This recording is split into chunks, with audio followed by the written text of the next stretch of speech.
Grâce à son patrimoine naturel exceptionnel, la Nouvelle-Calédonie a aujourd'hui l'opportunité de repenser son modèle économique pour s'orienter vers la soutenabilité forte, c'est-à-dire faire le choix d'une économie qui produit de la richesse sans dégrader les ressources naturelles, voire en les faisant croître.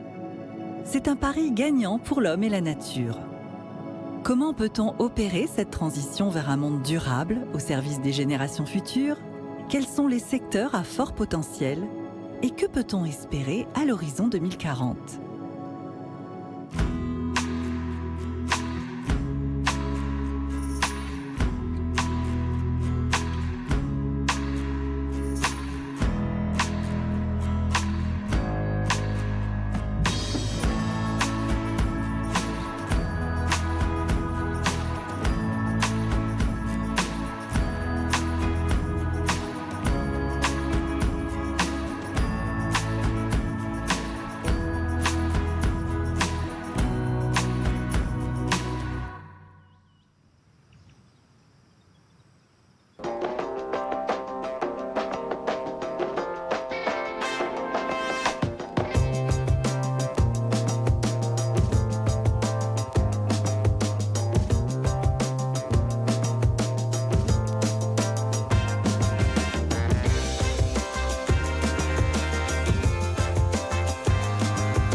Je m'appelle Sabina Cronier, je suis la 5e génération d'hôtelière en ligne directe dans ma famille et je suis aussi co-gérante du Gondwana Hotel à Nouméa.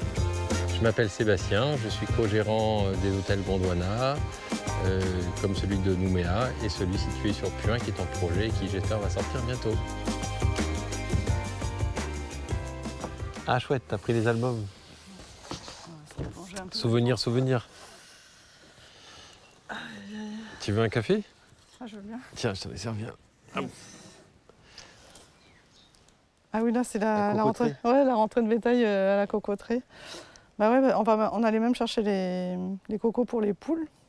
Et puis bon, c'était toute une expédition parce qu'on avait papa qui a toujours eu des jeeps américaines. Tu sais, pour lui c'était la grande vie quand les Américains ont débarqué et tout. Et du coup, il a toujours des super souvenirs. Alors on prenait la Jeep et puis on allait là-bas ramasser tous les cocos, tout le tas d'enfants, les chiens, avec mon père. Là. Moi, quand j'ai eu 20 ans, je me suis dit, bah, y a Ténia juste à côté, il y a plein de surfeurs qui y vont, on va faire un backpacker quoi, pour les surfeurs, pour qu'ils puissent aller à Ténia facilement, qu'ils puissent partir d'ici. Quoi. Et puis le temps a passé. Après j'ai voulu faire un backpacker à Nouméa et puis c'est devenu le Gondwana Hotel de 3 étoiles. Et donc le projet sur Puin, bah, il a aussi évolué quoi, avec le temps et on est arrivé au projet actuel. On se doit en tant qu'hôtelier d'offrir une prestation de qualité. Mais pour autant, on veut démontrer qu'elle peut avoir une empreinte très limitée.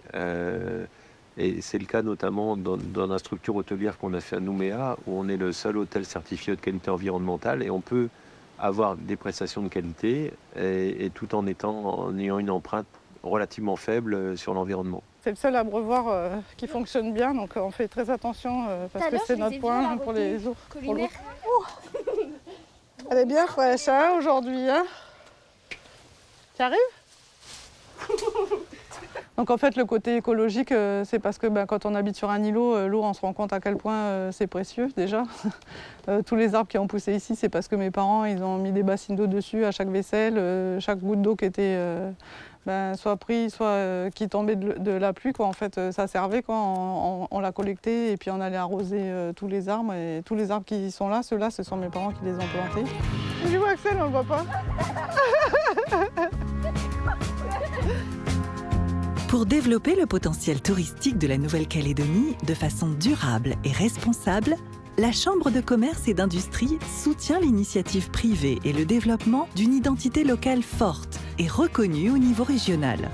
Alors la CCI Nouvelle-Calédonie a 2 convictions. La première conviction, c'est que le développement de la Nouvelle-Calédonie dans le futur doit se faire avec un objectif de développement durable et de responsabilité. Ça, c'est essentiel et on ne pourra pas y échapper dans notre région.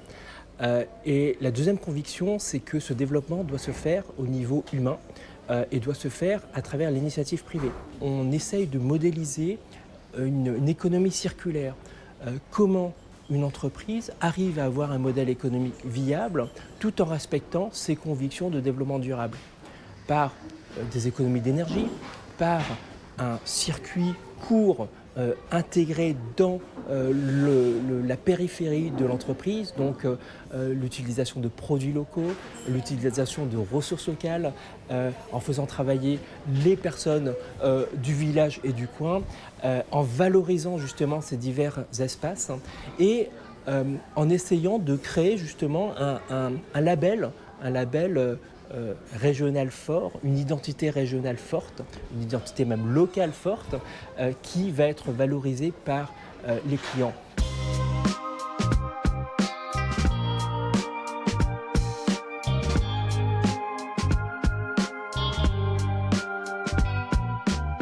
Salut Auguste.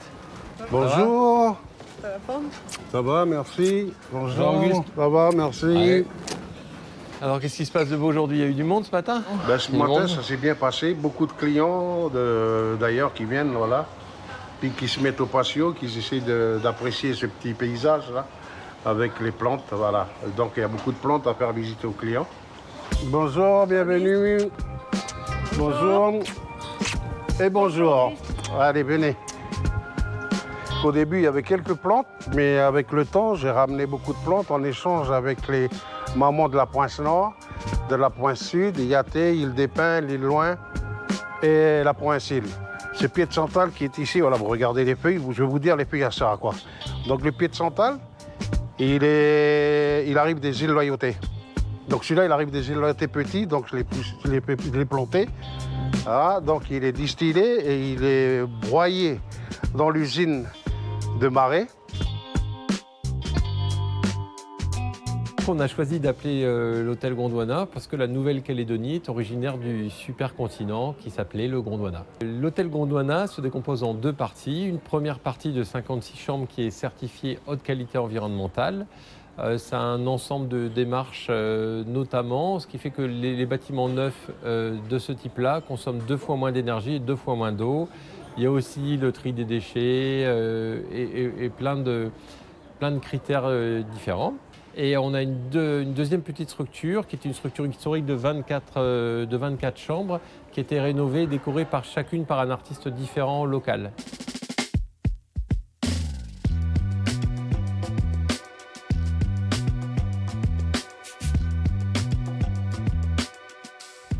Voilà la chambre, les enfants de l'avenir. Chaque artiste, dans chaque chambre, on raconte l'histoire de l'œuvre et l'histoire de l'artiste. Et donc, comme ça, les clients peuvent s'intéresser à l'œuvre de chaque artiste.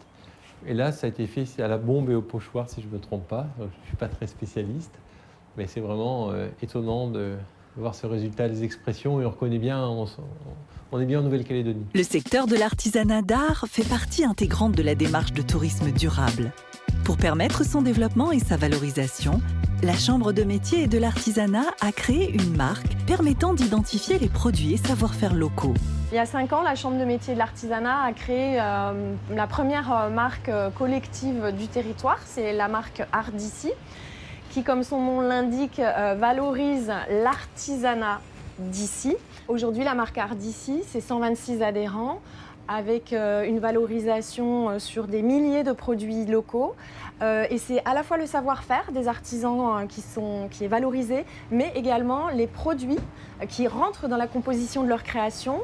La raison pour laquelle la Chambre de métier et de l'artisanat a créé cette marque, c'est d'abord à la demande des artisans d'art eux-mêmes.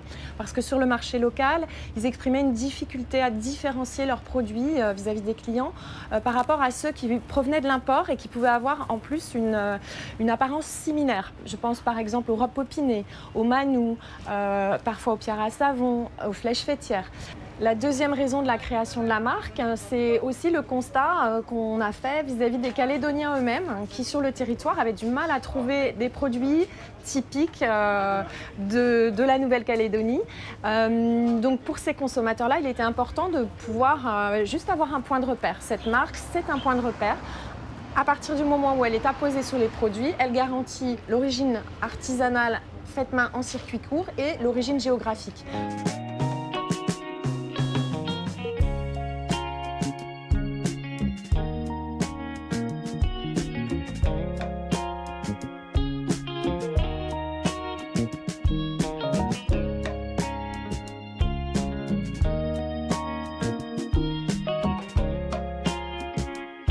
a combien de bungalows?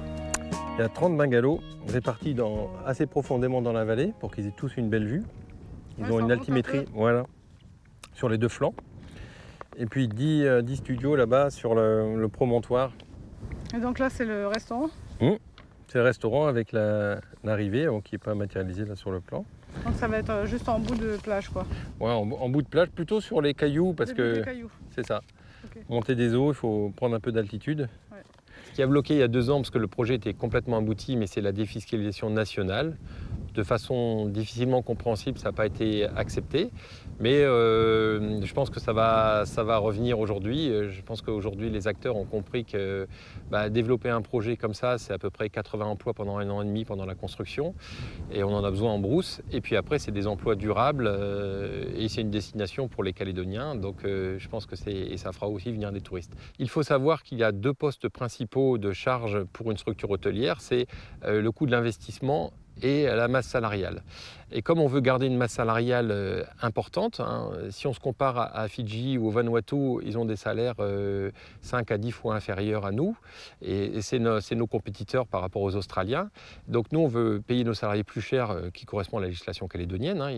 La défisque permet d'amoindrir, de diviser par 2 ou par 3 le coût de l'investissement. Donc on reste compétitif et on diffuse globalement, et c'est là que ça devient soutenable pour tout le monde, c'est qu'il y a beaucoup de familles, de tous les salariés qui vont vivre avec des salaires décents.